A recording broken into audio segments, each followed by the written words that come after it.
Welcome to the Truth in the Public Square podcast, a podcast dedicated to equipping Christians to engage culture and politics for the glory of God and the common good. I'm your host, Harrison Lang, and on today's podcast, I'm joined by Dr. Matthew Bracey to discuss restoring conservatism in the American mind. Matthew serves at Welch College as the Vice Provost for Academic Administration and Associate Professor of Theology and Culture. Matthew, thank you so much for joining us on the podcast. Thank you so much, Harrison, for having me. Pleased to be Yeah. here. Yeah, before we got started recording, you mentioned that y'all were just coming back from South Carolina, visiting some family. If you wouldn't mind giving a little bit of a further introduction to you, Matthew, and also just update on your life and ministry. Sure, thanks. I'm originally from Tennessee, grew up here. I currently, as you mentioned, work at Welch College. I've been there since 2013. I have a lovely family. I've been married for 12, 13 years now. We just had our first child. I think of ministry, I think of service, and my first ministry is to my family. So I love my family, I love the church, and of course I love higher education in general and Christian higher education in particular. Those are the places of ministry that God has given me, and I'm happy to be there. Yeah, you just mentioned that you serve in higher administration. It's a passion of yours. You serve as Vice Provost and Associate Professor of Theology and Culture at Welch College. And you recently completed a PhD in Ethics and Public Policy at the Southern Baptist Theological Seminary in Louisville, Kentucky, with writing a dissertation on Edmund Burke's Immoral Imagination. How did your background, you also have a JD, how did your background in law, theology, and higher education lead you to focus on restoring conservatism within the American mind? So, as you mentioned, I have a background in law. I have a background in theology. As I was working through my PhD coursework, one of the questions I was asking is, how do I bring these things together? And Edmund Burke seemed like a good place to do that. I had, in my education, heard the name Edmund Burke. I'd heard that he was an important figure, but I wanted to get in there and discover him for myself because I'd heard about his reputation, but I didn't, frankly, know a lot about him. And so, in many ways, the dissertation became an justification, an excuse to bring these things together. Because on the one hand, Burke is very much a political figure. On the other hand, Burke was a Christian man.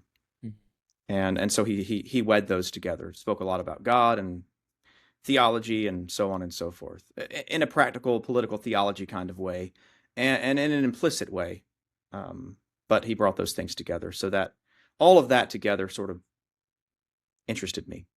Yeah, I'd actually be curious. This is something I haven't read too much in. What was his spirituality like, Edmund Burke, from what you read of him? Did he seem like to be a very spiritual man, or was he kind of within most of people within his time that, well, not most people, but there's a significant portion that would hold to some sort of Christian belief, but their own spirituality might have been lacking? If you could speak to that, that'd be very interesting. This question is the subject of some debate.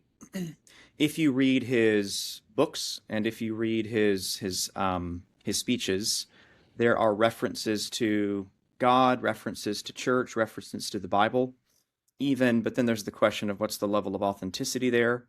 And to get to that question, you really have to look, I think, at his letters. And if you look at his letters throughout his life, not just the beginning of his life or the end of his life, but if you look at his letters, his personal correspondences, you see something there that, at least to me, suggests some level of authenticity with respect to his Christian confession. I'm not saying that he was perfect. Of course, none of us are. Mm-hmm. He was an Anglican, who had sympathies with Catholicism. He reportedly came from a, quote, mixed marriage where one of his parents was Catholic, one of them was Anglican. But he, for example, writing in the 40s, I actually came across a jurist in my dissertation work who said that he did not believe in the substitutionary death of Christ. And then I came across something he wrote in the 1740s where he said explicitly that he did believe in the substitutionary death of Christ. Jumping forward to the 1790s, just to give one more example, William Wilberforce had come out with I forget the name of the work, but he had come out with a book on Christianity and its importance in consoling the soul and all this sort of stuff. And Burke, mere months before his death, actually wrote to Wilberforce telling him how much his recent book on Christianity had blessed his soul. Mhm. And so these kinds of things, notwithstanding the fact that he clearly made mistakes along the way, these kinds of things make me think that it was something then more than merely cultural, if that makes sense. Yeah, that definitely does make sense. If you wouldn't mind also just giving a further biography of who Edmund Burke was, why is he important, and then why do some people kind of connect him with conservatism so tightly? Edmund Burke was originally from Ireland. He lives in the 1700s. He is involved in politics at the time. He lives from the 1720s until the 1790s, just to talk about his dates there. So he is, for example, one of the lone Englishmen who is sympathetic to the colonists' cause in the 1770s. He is a Whig, so he's not as traditional as the Tories. Hmm. But then when the 1790s come, the French Revolution starts. He's very much against the French Revolution. And um, there's more I could say, but how much detail do you want? I think all that's helpful, and I think this kind of you can even connect it to my next question and how. Actually, if you don't mind, let me say the reason he's associated with conservatism Mhm. is because the history of political ideologies has traced part of the story to the question of the French Revolution, just to go into a little bit more Mhm. detail on that. And because Burke was opposed to that, not simply as a Tory, because he wasn't a Tory, but opposed to that as a Whig, Mhm. that was kind of an exceptional thing, because generally speaking, the Whigs at the time were very much for the Mhm. French Revolution. So the fact that this man, who was not a Tory on the one hand, but a sort of agrarian, commonsensical Whig, would oppose the French Revolution.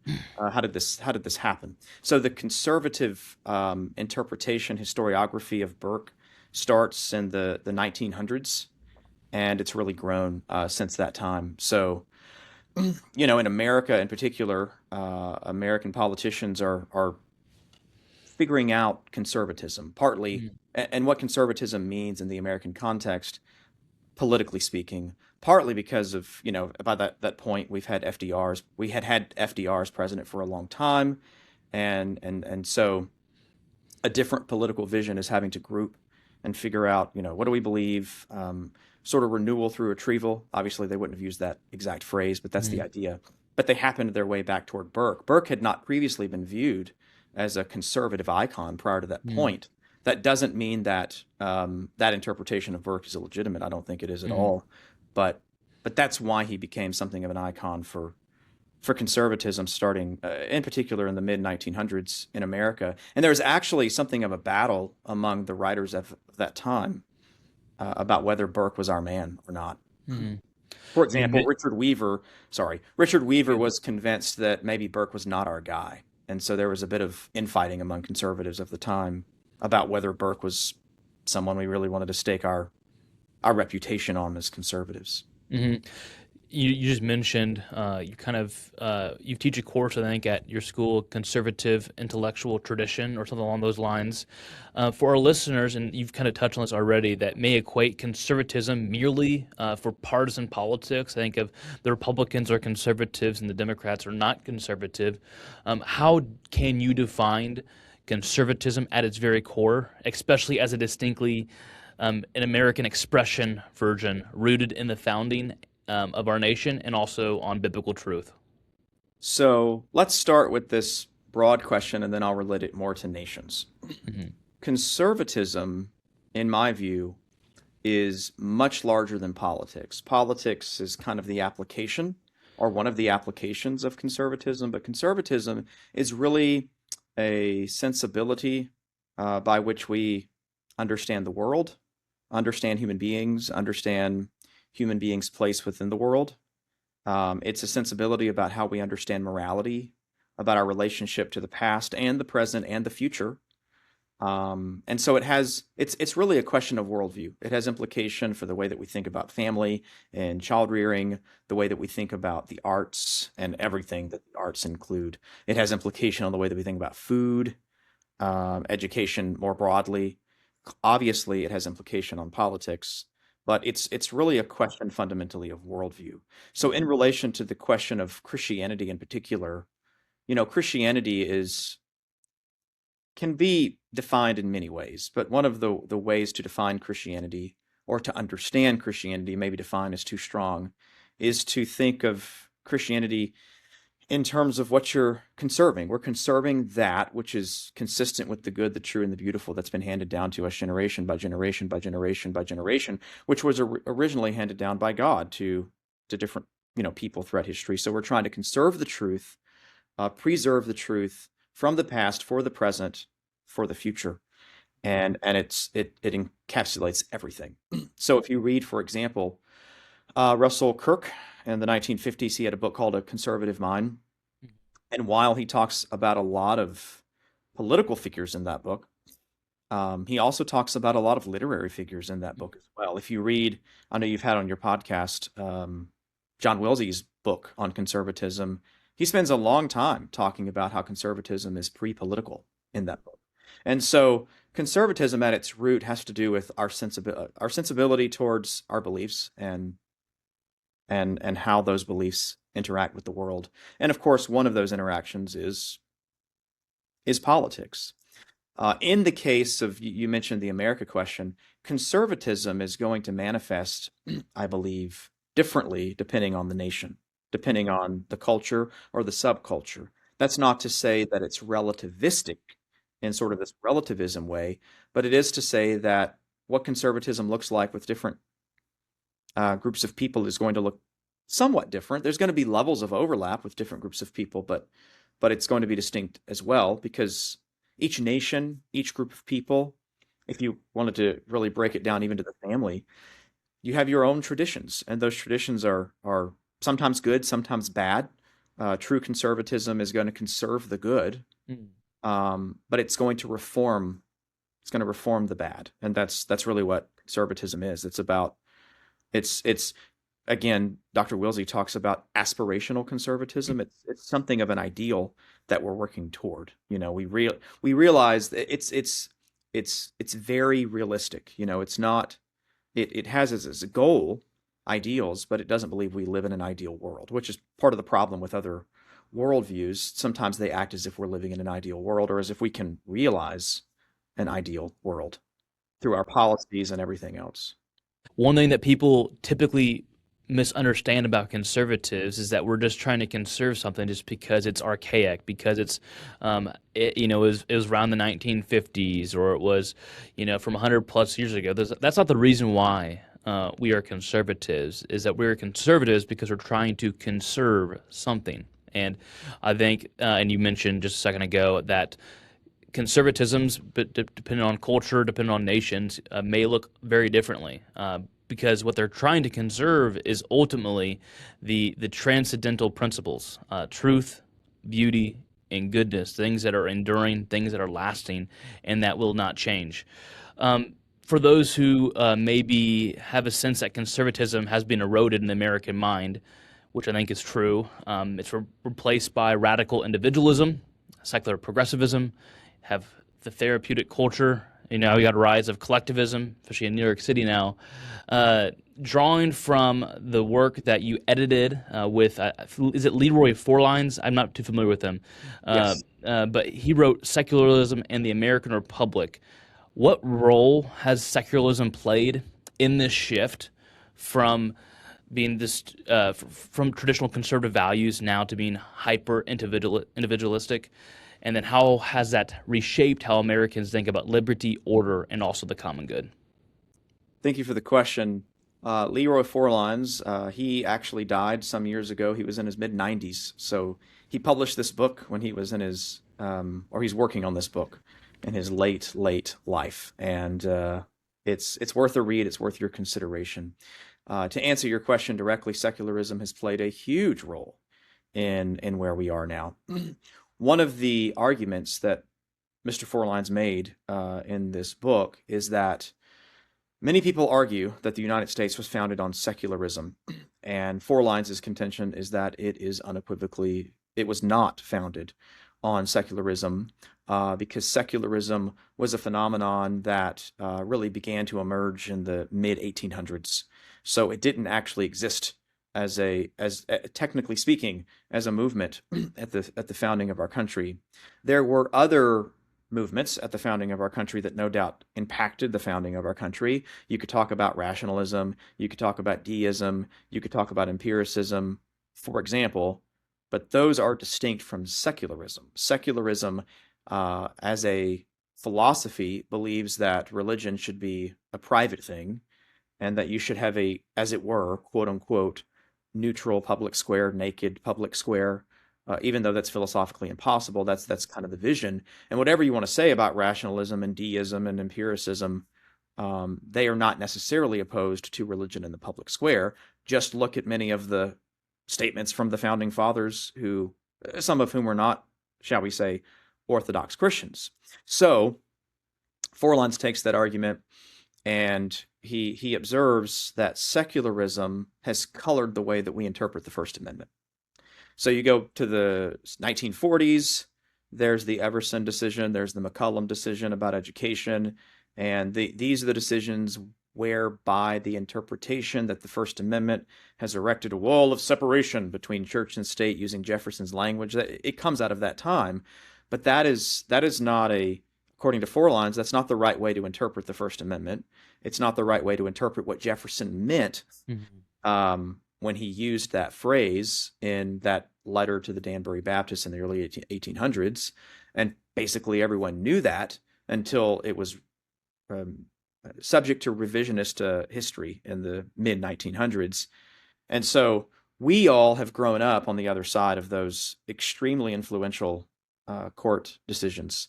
So in terms of the impact that's had on Americans for the last 75 years, it's given this idea that religion is a matter between you. It's an individual thing. It doesn't need to be in the public square. You can't impose your beliefs on people, and people basically have the freedom to do whatever they want to in the privacy of their home. And we see this, for example, illustrated in more recent cases. I say more recent, 2003, I think it was, Lawrence v. Texas, which basically said you can do whatever you want to in the privacy of your home. Yeah, and I think that's really helpful. And from my understanding, even what Thomas Jefferson was getting at to his letter to the Danbury Baptist Association was primarily because the Baptists, being always persecuted, in colonial history, but also in European history, from governments who had didn't have a separation of church and state, was that the Baptists were primarily concerned with the state getting involved in churches' matters, not vice versa, not the church speaking up in the public square. They were concerned, That's right. but the state having authority over churches. And so I think that's a really helpful thing that I think that we don't learn about that in school. People don't teach that portion of what the separation of church and state. The First Amendment says Congress shall make no law respecting an establishment of religion, nor prohibiting the free exercise thereof. And to your point, Jefferson said that in reference to the Establishment Clause, not in reference to the Free Exercise Clause. And everyone understood that he was referencing the Establishment Clause up until, again, the mid 1900s.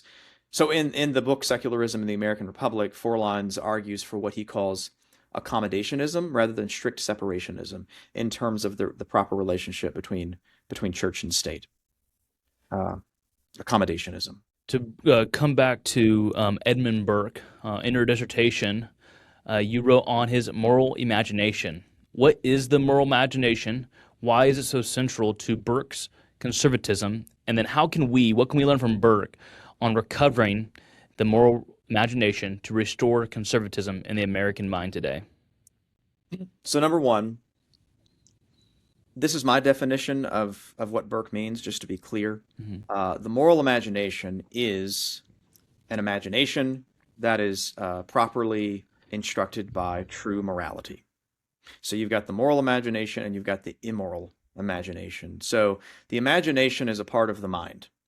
The imagination is a part of the mind. So the first thing in thinking about that question that we have to get our heads around is that the imagination is not simply a part of the mind that some people happen to use who are artists. The imagination is sort of like reason. It is a part of the mind that every single person has, and everyone all the time is using their imagination.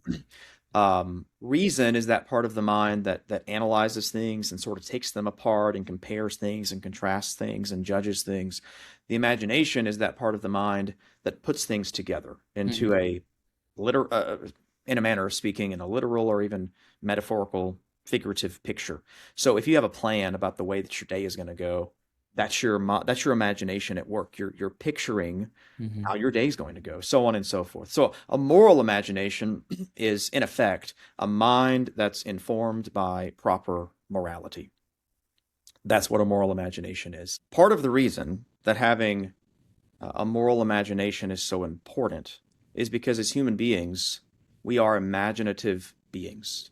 We picture the world in a particular way, and we're members of society. So how we picture the world is really, really, really important because we're in the world, we're in society, and our contribution invariably impacts it one way or the other. Mm. It invariably impacts it one way or the other.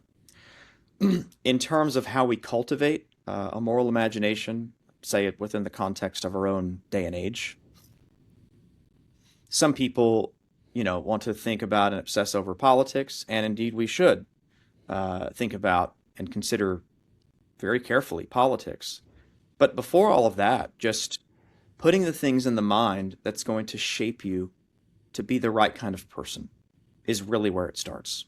So it sounds so basic and so simple, but that's really what it's about. It's about putting truth within, putting affirmations to your point of the good, the true, and the beautiful and within, and then letting that shape you. So listening to the right kinds of music, reading the right kinds of stories, rehearsing the right kinds of morals, um, enjoying the right kinds of company, becoming the right kind of person. Hmm. By doing that, we become the kinds of people who can really impact uh, culture in a way that's consistent with true morality. Mm. You teach several 18 to 22-year-olds every year. Every semester there's new freshmen coming into Welch College, and you have students transferring in, you have students graduating, especially with the young men here. That's what I'm curious because what you just mentioned. How can they cultivate conservatism as young men to be prepared to be a flourishing member of society? And so, what are you looking to do with those students at Welch College? What kind of man are you trying to produce? I don't know if that's making sense there. It does. It's a great Yep. question. Thanks. I'm encouraging them to put the right kinds of things in their minds, to spend their time doing the right kinds of things, to be willing to have the courage to put behind the things, to put behind them the things that aren't serving them to become the men that they really should be. Mm. It's easy to think that I'm going to be the man I should be one day. Right now, I'm a kid and I want to have fun. It's easy to think that, but the time to start being a man is now. So, if you're listening, in some ways, this sounds kind of petty, and I don't mean it to sound petty, but if you're listening to music, if you're watching movies, if you're spending time with people that aren't contributing to you becoming the right kind of man, then check that in some way, tweak that in some way, put the right kinds of things in. It's not to say that we don't want to engage those things, Hmm. but engaging them for purposes of enjoyment versus Mm. engaging them for purposes of understanding the culture or whatever. It's a fundamentally different thing. And something else that I'm doing, you have, in my mind, you got some people who come in and they want to enjoy what culture has to offer and they're uninterested in politics. To those people, I want to encourage them, you got to think about politics because whether we like it or not, politics is part of the world. It's part of what's making the world, and we have to be concerned with this. But then there's another kind of person who is concerned only with politics, and to Yep. that kind of person, I want to say, don't lose your enthusiasm for thinking rightly about political things.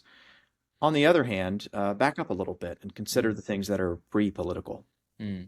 Especially with those pre-political things typically being the foundation for our politics. And That's so I right. think that's one reason that you probably can sympathize with me here and perhaps our listeners as well.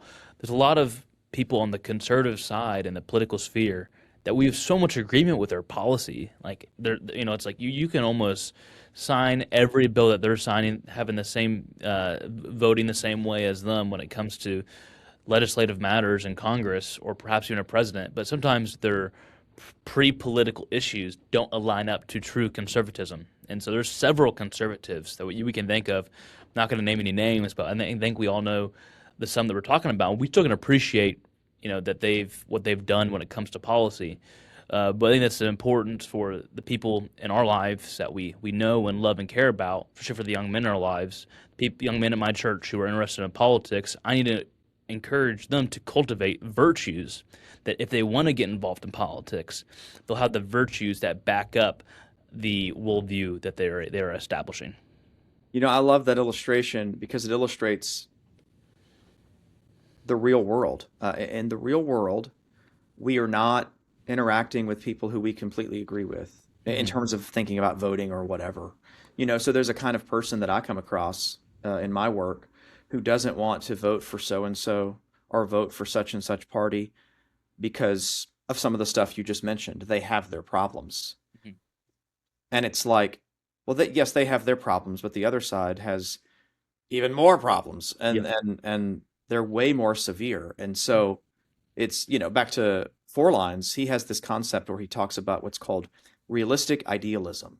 So we don't forsake our ideals, but we have to be realistic in the way that we try to realize our ideals within the real world. So just because a given candidate, for example, has problems, just because some of the pre-political things, to your point, are truly problematic, doesn't mean we get to wipe our hands or that we should wipe our hands and walk away because it's not a perfect world. It's not a perfect situation.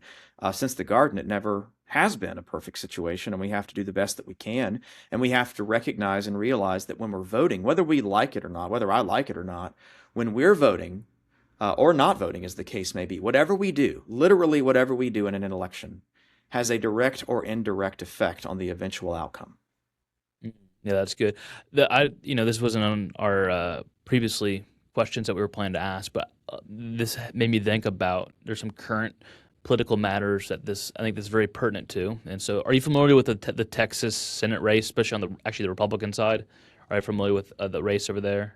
I'm not intimated, not intimately, but generally, yes. So, Talking about with Cornyn, yeah, and Cornyn and then Paxton, and of course yeah, Paxton has his current issues that he's going through with his alleged affair, and that is, there it comes to for where conservatives evaluating that, and that's just one scenario, and then we also can think when we think of let's think of 2024 with Kamala versus Donald Trump as well, and so you have Cornyn versus Paxton, where you know their political differences are actually not too different. Cornyn might be a little more moderate, but they're so close that there's I think that's when character becomes a bigger issue is when the issues are a lot closer. right. But when it comes to, I mean, again, we can talk about Kamala Harris's character because I think there'd probably be some problems there too. But obviously, a lot of I think traditional conservatives, traditional Christians, have some issues with Donald Trump's own um, values and the way he's lived his life for the past 80 years of his life. We'll have issues with that, and I hope that maybe that he has some remorse from his decisions, and I think that's probably true. But all that being said, how can Christians and Christian conservatives evaluate the someone's positions and policies versus their own ethics? How can we make those decisions? How can we use wisdom when that may occur in our public square?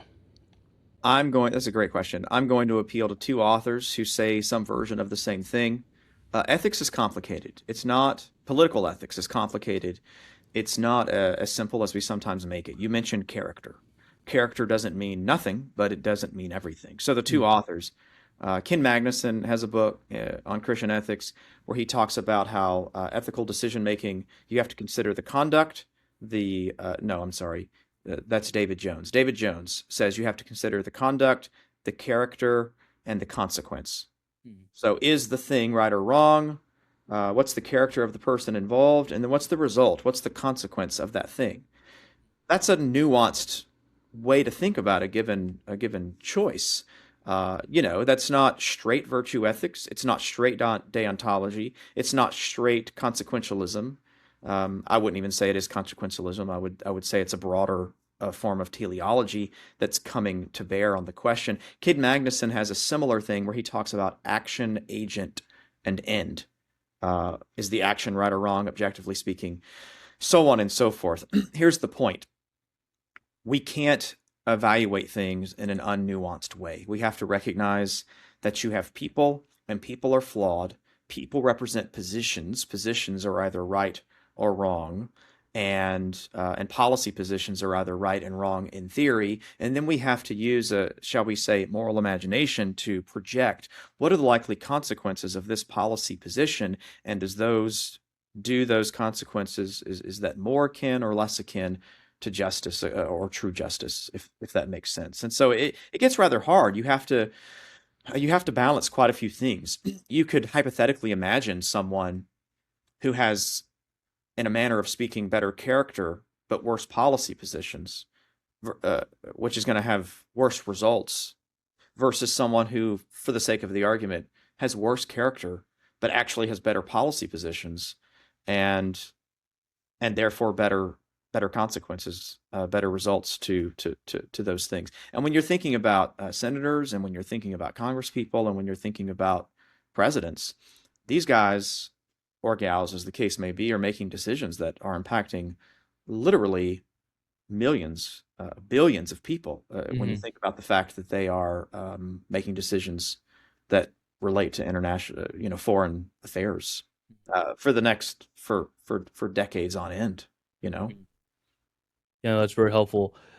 We have our audience is mainly trying to equip Christians who want to get involved in politics in some sort of way, whether that's actually them running for office, helping someone get elected, or just wanting to stay involved.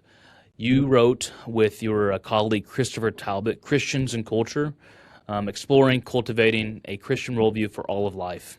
How does distinctly a biblical moral imagination rooted in creation order provide the foundation for true conservatism that secular or libertarian versions cannot? Sometimes people talk about conservatism as if it's just this one thing, but you get into the literature on conservatism and you learn that it's actually quite complicated. I'll make an analogy. Within the church, we understand Christianity is a broad umbrella, but underneath Christianity are lots of different traditions, lots of different confessions, lots of different denominations. Conservatism is kind of similarly. It's a broad umbrella. It is similar. It's a broad umbrella, and there are different kinds of conservatism. Why is biblical conservatism the surest foundation? Because it's closest to what Schaeffer called true truth. It's closest to the source. Now, you could look at various histories of conservatism, which, by the way, for the most part, are getting into political expressions of conservatism, not this broader vision that you've mentioned. But different ones of them are going to appeal to the scriptures in different ways. And so, as a person thinking through these things critically, I think you just have to work through what expression of conservatism makes the most faithful use of the scriptures. Sometimes smart people are going to disagree.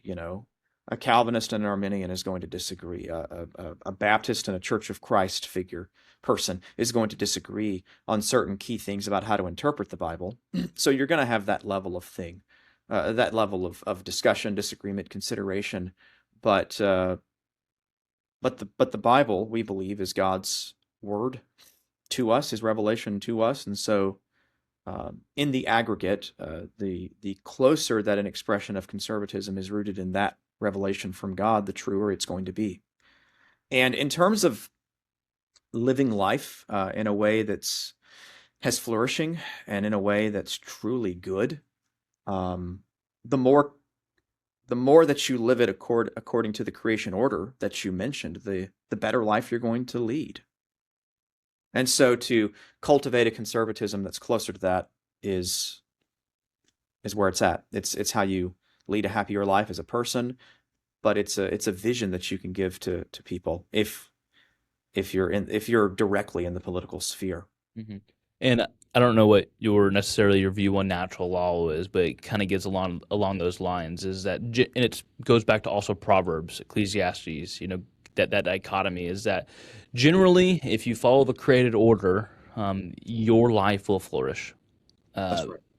of course, it's not always true. We live in a sinful world that is just um, is dark, evil, wicked, and bad things are going to happen even if you do the right thing.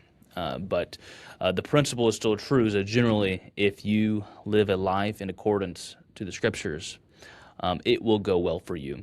And even when talking about when it comes to policy differences among Christians and the way that those would interpret the Bible, I mean, I think one of the foremost one that there's currently is the topics of the war in Iran, right? Is that should we have gone to war? Does this fit into the just war theory? And we're not going to go into that conversation because we have differences there. But that's one conversation where I think Christians can genuinely disagree.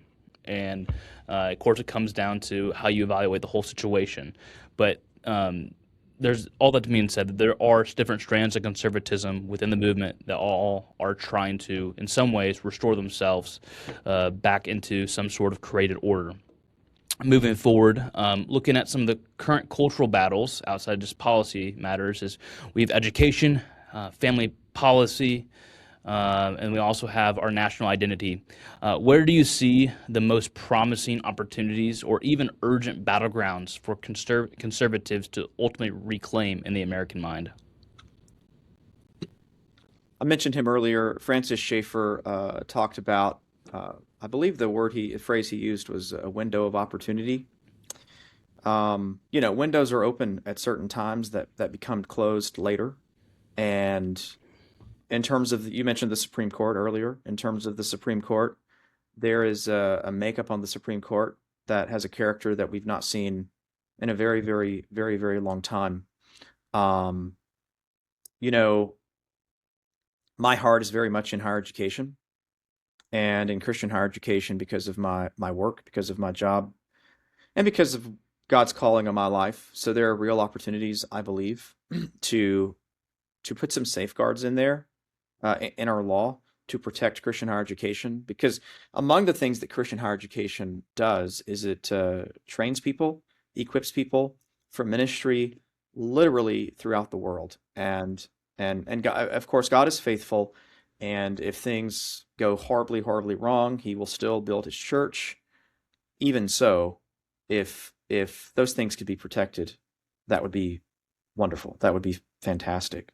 Another opportunity that I see, and the tide seems to be turning, concerns this issue of men presenting as women and women presenting as men. And there are slowly medical societies beginning to walk back some of their previous statements about Hmm. about some of those things. If we could shore up as a people, as a nation, some of the issues there, that would be really fantastic. um, this question of life and abortion, this is an ongoing battle and it's a huge battle. But, you can read different things and be encouraged in some ways, in some places, discouraged in others. But this is something that we've got to be working toward. Um, I would love to see personally, there is, I would love to see further incentives on encouraging families to be families within the American context. Ways to incentivize married people having more children, for example, and the good that that contributes to our society.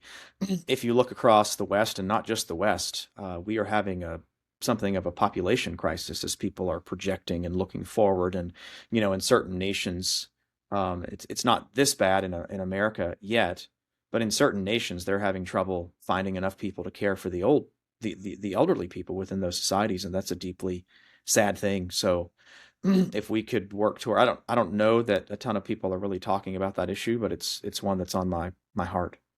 So Yeah. issues related to education, issues related to what gender and sex are, issues related to life, and issues related to making more of it, and creating legal incentives for people to do that. Mm. And I don't know if those incentives, of course, there are tax incentives for having more children, but maybe something needs to be done about the workplace and caring for children, and so on and so forth. Even a better question, what I should have asked was honestly, what areas do we not need to start battling on? It Mm. seems like that our culture and cultures being more and more divided. One side of the aisle is kind of leaving reality, and I say that with utmost sincerity and humility with saying that honestly I think the left has lost their mind when it comes to those cultural issues. I mean, of course, abortions, but they're not even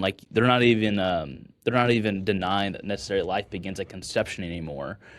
They're just saying that it's just bodily autonomy, and I know it's a life, and it doesn't really matter. There are people who actually believe that, and then of course you have not even just transgenderism overall, but transgenderism among women Mm. and among children, pardon me, and that I mean it's so sad that United States is actually one of the most progressive states, or I'd probably say regressive, honestly, when it comes to transgender policies among children.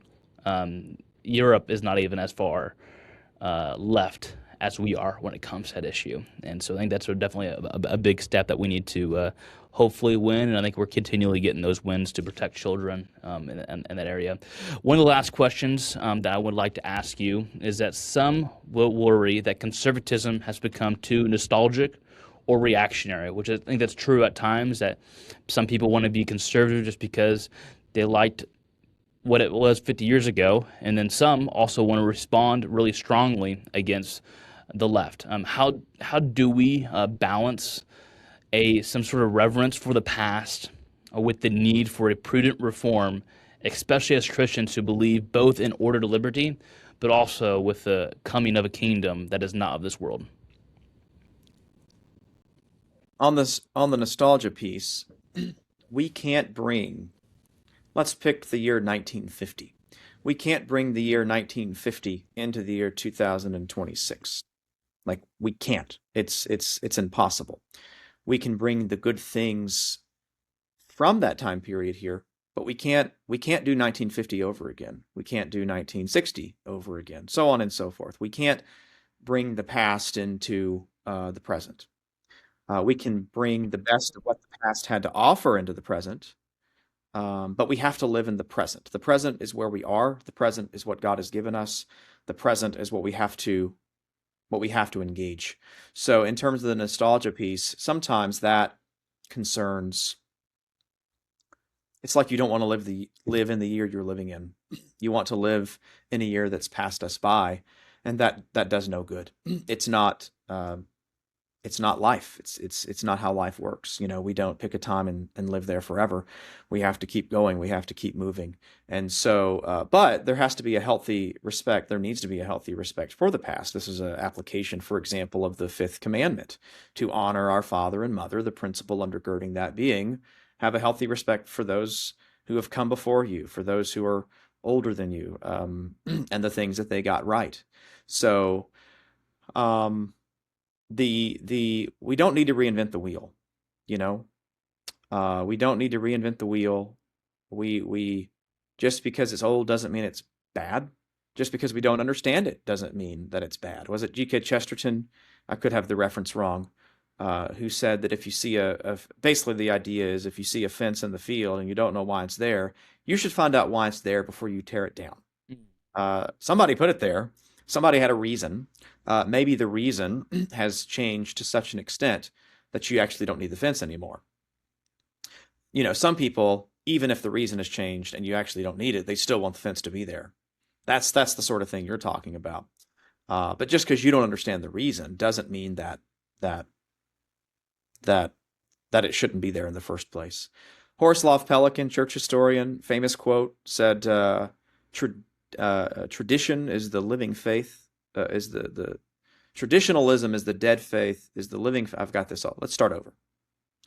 Horoslav Pelikan, church historian, said that traditionalism is the dead faith of the living, whereas tradition is the living faith of I still don't know that I've gotten that confused. Let's forget Horst Pelican. Um, you referenced in your previous question that what ought we not to be concerned with? Christ, or the New Testament says, Paul says that we are taking every thought captive to the obedience of Christ. And if we're going at this thing alone, if we're going at this thing without considering the great body of wisdom of the past, we are really doing ourselves a profound disservice. So you asked about nostalgia. What else did you ask about? As been nostalgic, reactionary, and then ultimately, uh, how can we balance a reverence for the past with the need of prudent reform? So basically, how can we, as conservatives, realize that there are great things of the past that we need to restore, but also recognize that it's not perfect. That there is like basically, it's like that conservatives still desire some sort of progressivism. That's not, I don't want to use progressivism. That conservatives, yes, they want to conserve those principles that are from the past, but they also conservatism does move forward. So it's kind of what John Wilson talks about a little bit as well, if that makes sense. You know, I once looked, I was looking in a dictionary and I was looking at synonyms for the word conservative or conservatism, and one of the synonyms was reactionary, and I didn't like it at all because, I guess in a strict etymological sense, a conservative is acting again. So that's reaction, you're acting again, this thing that's transpired in the past. And I suppose from that perspective, it sounds okay. But people tend to associate the word reactionary with something extreme, something Mhm. that's just against something for being against it. And sometimes that's not helpful. Oftentimes that's not helpful. Oftentimes there's something that the other side is saying. There's something in it that's correct, but maybe the way that they're saying it, or the way they're diagnosing it, or their suggested solution to the problem is part of the problem. But if you're in the typical sense that we mean reactionary, if you're simply reactionary, then maybe you're not finding the common ground. So perhaps part of our problem in the modern day is in our inability to find common ground with people. That doesn't mean that you need to agree with the things that you don't agree with them, obviously, but it does mean that you can agree with them on the things you can agree with. And that applies to people who are very different than us, but then it applies to people also who are actually quite similar to us. So earlier we talked about voting for people who may have problems. It's you're not voting for the stuff that you don't like, you're voting for the stuff that you happen to like. So if there are certain groups of women wanting to preserve uh, womanhood of a certain type, or if there's a certain group of women um, who are not wanting the gains to be lost for women from the last 50 years in consideration of this larger trans revolution, well, that's something that Christians and conservatives can agree with them on because we happen to agree on that point. As the old saying says, politics makes strange bedfellows sometimes, very much. Yeah, yeah. Make civility great again, right? Mm. And we just mentioned, I mean, about the on the transgender issue with some, old feminists is that you have J.K. Rowling, who's now, fighting against transgenderism, and I'll partner alongside of her with that. There's definitely not everything when it comes to policy I'll agree with her on, but I will partner with them on that. And that's one thing that I just really have a desire for our nation. I wish it was a thing that, hey, if you voted here with the Democrats, you voted here with the Republicans, that really didn't matter. It's because, especially when it comes back to you're representing your district, is like, hey, people in my district, they believe this, they want this. Even if I have some disagreements with it, if that's what, hey, that's what my people want, and it's an overwhelming majority, I think that's something that perhaps would be reasonable. But I don't want to take too much of your time, Matthew. I want to thank you so much for joining us. Thank you so much for having me.